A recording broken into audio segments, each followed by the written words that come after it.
Hello everyone. Let's see how to make chickpea recipe. ಕಡಲೆಕಾಳಿನ ಪಲ್ಯ ಉಸುಳಿ ಹೇಗೆ ಮಾಡುವುದಂತ ನೋಡೋಣ. 1 ಗ್ಲಾಸ್ನಷ್ಟು ಕಡಲೆ ಕಾಳನ್ನು ತೆಗೆದುಕೊಂಡಿದ್ದೀನಿ ಮತ್ತು ಅದಕ್ಕೆ ನೀರನ್ನು ಚೆನ್ನಾಗಿ ತೊಳೆದುಕೊಂಡು ನೀರು ಹಾಕಿ ನೆನೆಸಲು ಇಟ್ಟಿದ್ದೇನೆ. ಒಂದು ರಾತ್ರಿ ನೆನೆಸಲು ಇಡಬೇಕು. ನೋಡಿ, ಈಗ ಒಂದು ರಾತ್ರಿ ನೆನೆಸಾಗಿದೆ. ನೋಡಿ ಎಷ್ಟು ಚೆನ್ನಾಗಿ ಆಗಿವೆ. ನೋಡಿ, ಈಗ ಇದನ್ನು ಬೇಯಿಸ್ಕೊಳ್ಬೇಕಾಗ್ತದೆ. ಈಗ ಪಾತ್ರೆಗೆ ಇದನ್ನು ಹಾಕಿ ಚೆನ್ನಾಗಿ ಬೇಯಿಸಬೇಕು. ನಾನು ತೋಪಿನಲ್ಲೇ ಬೇಯಿಸ್ತಾ ಇದ್ದೀನಿ. ಸಾಕಷ್ಟು ನೀರು ಹಾಕಿ ಸ್ವಲ್ಪ ರುಚಿಗೆ ಉಪ್ಪು ಹಾಕಿ ಚೆನ್ನಾಗಿ ಬೇಯಿಸಿ.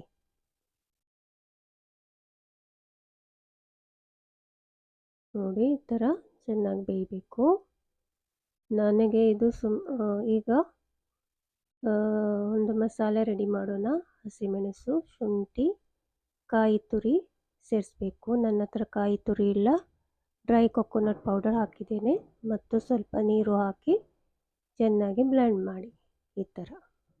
ಓಕೆ, ಈಗ ಇದನ್ನು ಒಂದು ಬದಿಗೆ ತೆಗೆದಿಟ್ಟುಕೊಳ್ಳೋಣ. ಈಗ ಒಂದು ಬದಿಗೆ ಇಟ್ಟು ಮುಂದಿನ ಪ್ರೊಸೆಸ್ ಮಾಡೋಣ. ಈ ಥರ ಆಗಿದೆ ನೋಡಿ, ಚಟ್ನಿ ಥರ. ಈಗ ಕಾಳುಗಳು ಬೆಂದಿವೆ, ಚೆಕ್ ಮಾಡೋಣ. ನೋಡಿ, ಈ ಥರ ಆಗಿವೆ. ಓಕೆ, ಇದು ಬೆಂದಿದೆ. ಈಗ ಇದನ್ನು ರೆಡಿ ಮಾಡೋಣ.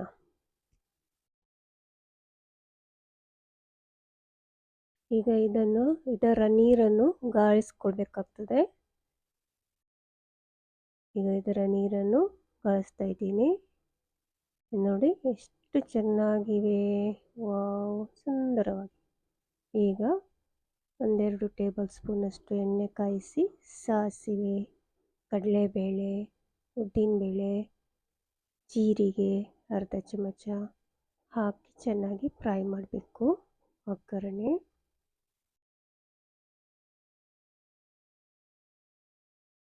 ಗೋಲ್ಡನ್ ಕಲರ್ ಆಗುವವರೆಗೆ ಫ್ರೈ ಮಾಡಿ.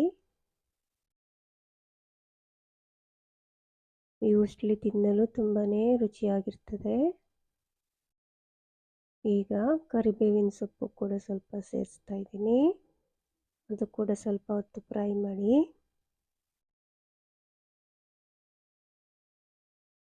ಈಗ ಅರೆದುಕೊಂಡ ಮಸಾಲೆಯನ್ನು ಹಾಕ್ತಾ ಇದ್ದೀನಿ. ಈಗ ಇದರ ಕಟು ವಾಸನೆ ಹೋಗುವವರೆಗೆ ಚೆನ್ನಾಗಿ ಬೇಯಿಸಬೇಕು, ಫ್ರೈ ಮಾಡಿ.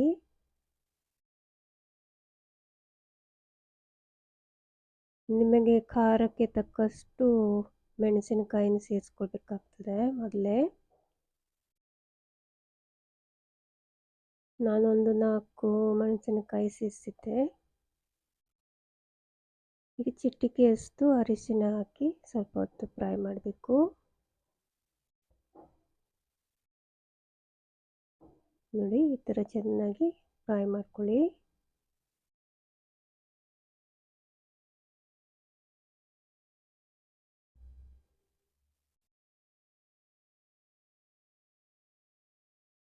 ಇಷ್ಟಾದರೆ ಸಾಕು. ಇದರ ಕಟು ವಾಸನೆ ಎಲ್ಲ ಹೋಗಿ ಚೆನ್ನಾಗಿ ಫ್ರೈ ಆಗಿದೆ. ಈಗ ಬೇಯಿಸ್ಕೊಂಡ ಕಡಲೆಕಾಳುಗಳನ್ನು ಸೇರಿಸ್ತಾ ಇದ್ದೀನಿ. ಇದು ಕೂಡ ಹಾಕಿ ಚೆನ್ನಾಗಿ ಮಿಕ್ಸ್ ಮಾಡಬೇಕು.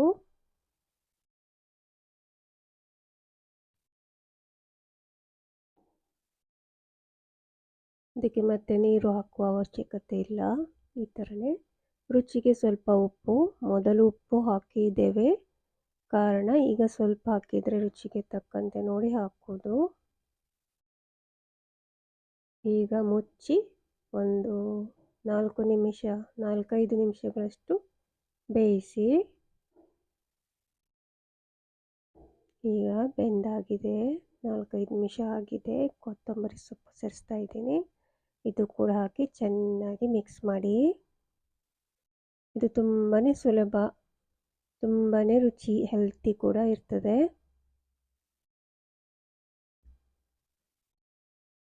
ಈಗ ರೆಡಿಯಾಗಿದೆ. ಇದಕ್ಕೆ ಸ್ವಲ್ಪ ಲಿಂಬೆ ಹಣ್ಣನ್ನು ಸೇರಿಸಿ ಇದ್ದರೆ ಆಯಿತು, ರೆಡಿ. ತುಂಬ ರುಚಿಕರವಾದ ಹೆಲ್ತಿ ಉಸ್ಲಿ ರೆಡಿ.